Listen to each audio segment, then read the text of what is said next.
R&R guys. Normally, this is the best list to make because if you're looking for a budget smartphone, the sweet spot to spend is usually around the 1,000 ringgit mark.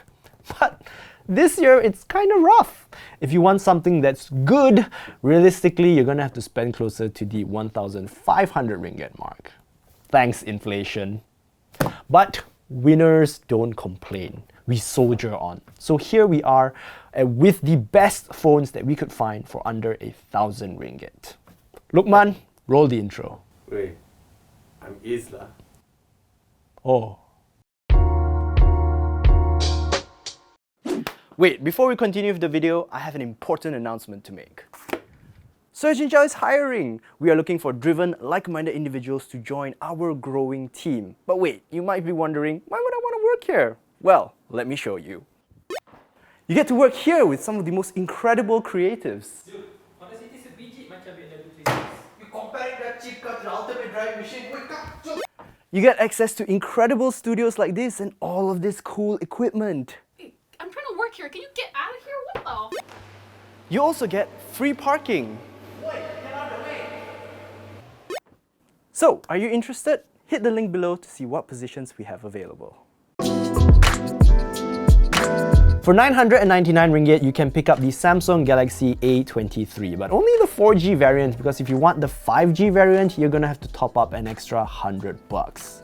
This LTE variant that launched in March of 2022 packs a 6.6-inch Full HD Plus LCD display with a refresh rate of 90Hz.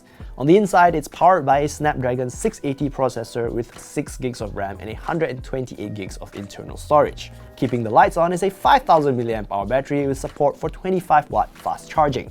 There is a 50-megapixel camera at the back with a 5-megapixel ultra-wide, 2-megapixel macro and 2-megapixel depth sensor supporting it. Up front, there is an 8-megapixel selfie shooter. Other goodies include a side-mounted fingerprint scanner and, oh my god, a 3.5mm headphone jack! Continuing the trend of only being able to afford the 4G variants of a device, the 899 ringgit Realme 9 is next on the list. It's powered by a Snapdragon 680 processor with 6GB of RAM and 128GB of internal storage. You can bump RAM up to 8GB for an extra 100 ringgit. In front, the phone gets a 6.4-inch Full HD Plus Super AMOLED display with a 90Hz refresh rate and Corning's Gorilla Glass 5. There is also an in-display fingerprint sensor, which is nice to see. Keeping the lights on, you get a 5000 mAh battery with 33W fast charging. For photography, you're looking at a 108-megapixel camera paired with an 8-megapixel ultra-wide and a 2-megapixel macro shooter. A 16-megapixel camera up front takes care of the selfies.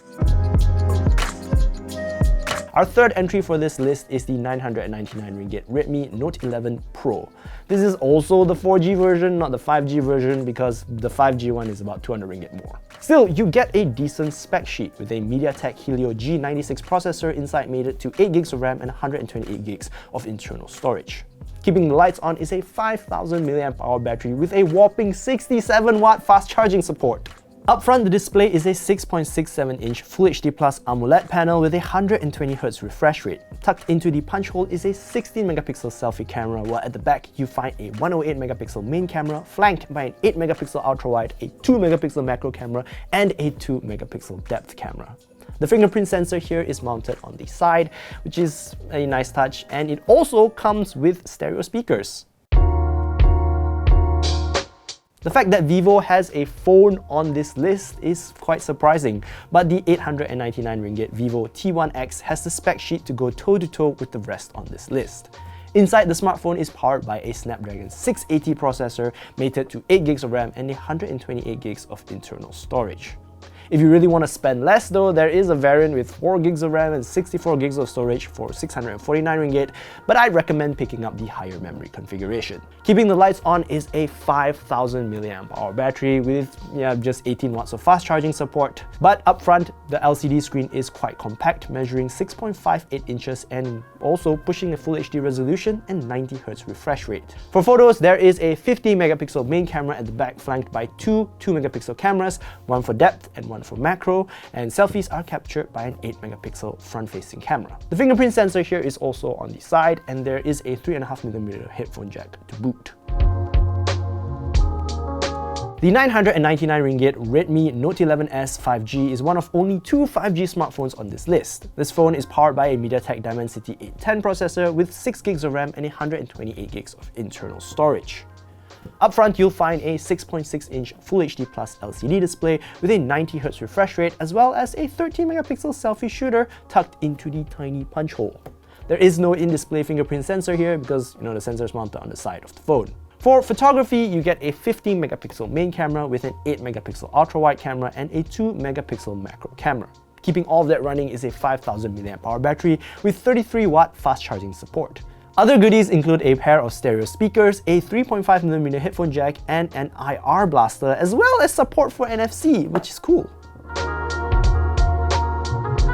The Poco M4 5G is probably the weakest entry on this list, but it is the cheapest phone with 5G support. You can pick up the base model with 4 gigs of RAM and 64 gigs of storage for 699 ringgit. But I recommend that you go with the 899 ringgit variant, which gives you 8 gigs of RAM and 128 gigs of internal storage. Alongside that, the phone is powered by a MediaTek Dimensity 700 processor, while a 5000 mAh battery with support for 18-watt fast charging keeps the lights on.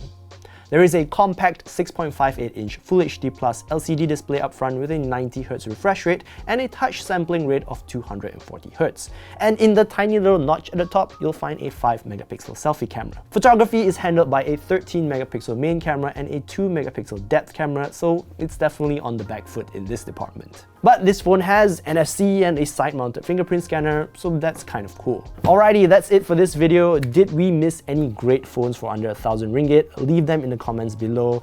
Thank you so much for watching. If you like this video, make sure you like it, subscribe to our channel, and hit that notification bell icon. For me, I'll see you in the next video. Bye!